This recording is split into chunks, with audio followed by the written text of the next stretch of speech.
안녕하십니까. 장흥 장동교회를 섬기고 있는 천기훈 목사입니다.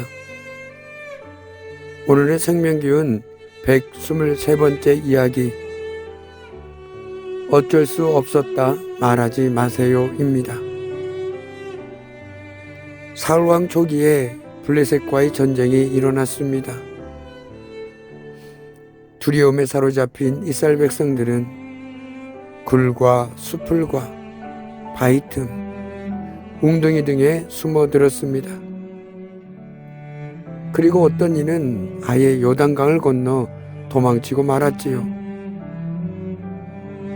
그렇게 오기로 한 사무엘은 오지 않고, 그러는 사이 백성은 두려움에 여기저기 흩어지고 있었습니다.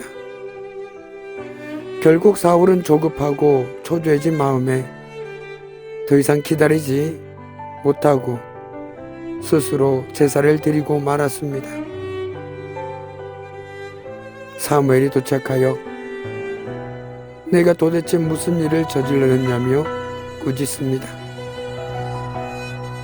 그러자 사울은 부득이하여 어쩔 수 없어서 그랬다고 변명하게 이르지요. 오늘 사울의 죄는 제사를 드렸다는 사실이 아니라 하나님을 기다리지 못한 불순종에 있었습니다. 사울은 자신을 왕으로 세우신 하나님보다 지금 눈앞의 환경을 더 크게 보았던 것이죠. 그래서 사울은 변명하지 않았습니까? 백성들이 흩어질까봐 그랬다. 상황이 급해서 그랬다. 한마디로 어쩔 수 없어서 그랬다라고 말이죠. 그런데 말입니다. 우리도 자주 듣고 하는 말이죠. 어쩔 수 없었다. 먹고 살려니 어쩔 수 없었다. 기도해야 하는데 상황이 너무 급해서 어쩔 수 없었다. 나도 예배 드려야 하는 거 아는데 어쩔 수 없었다.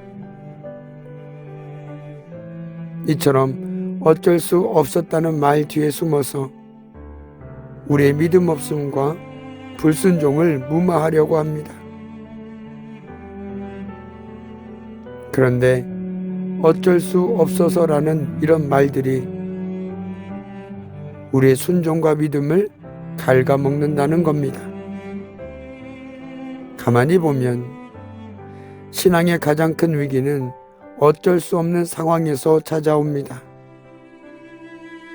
그러므로 어쩔 수 없는 상황을 믿음으로 하나님을 기다리는 것이 진짜 믿음이죠. 물론 기다림이 쉬운 것은 아닙니다. 기다림은 초조한 시간이며 조바심이 나는 시간이죠.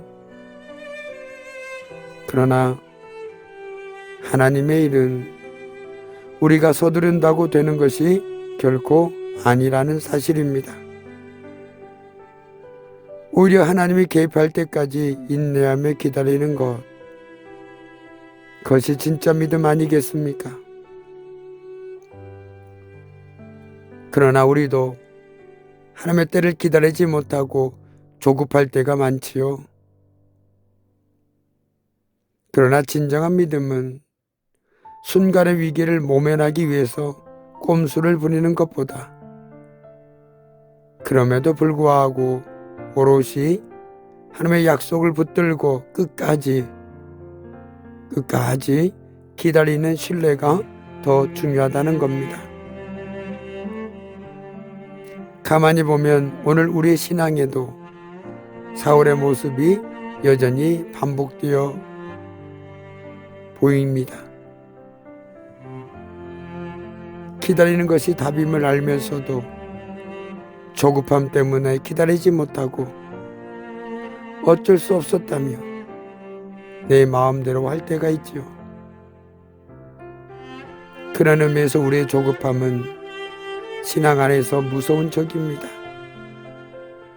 이런 조급함과 초조함은 하나님보다 환경을 더 크게 볼 때 생깁니다. 그러므로 우리는 어떻게 해야겠습니까? 오늘 사울이 빠졌던 핑계와 조급함의 함정을 경계하고 또 경계해야겠지요. 내 생각과 타이밍을 고집하지 말고 오직 하나님의 신실하심을 신뢰하며 하나님의 때를 기다려야 하는 것일 겁니다. 바라기는 한 주도 어쩔 수 없었다는 말과 함께 상황과 환경을 보기보다 하나님을 신뢰함으로 기다리며 인내하는 삶을 살아가야겠습니다.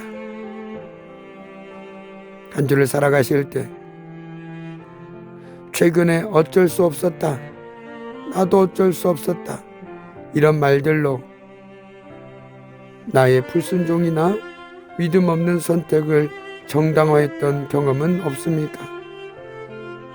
그렇다면 그 상황들을 구체적으로 떠올려보고 오늘 말씀에 비추어서 내 입술에 어쩔 수 없었다는 말을 보다는 그럼에도 불구하고 하나님을 믿노라 라는 믿음으로 하나님을 신뢰하며 기다리며 인내하는 삶을 살아가는 저와 여러분의 복된 한 주의 삶이 되기를 주님의 이름으로 간절히 축복합니다. 아멘.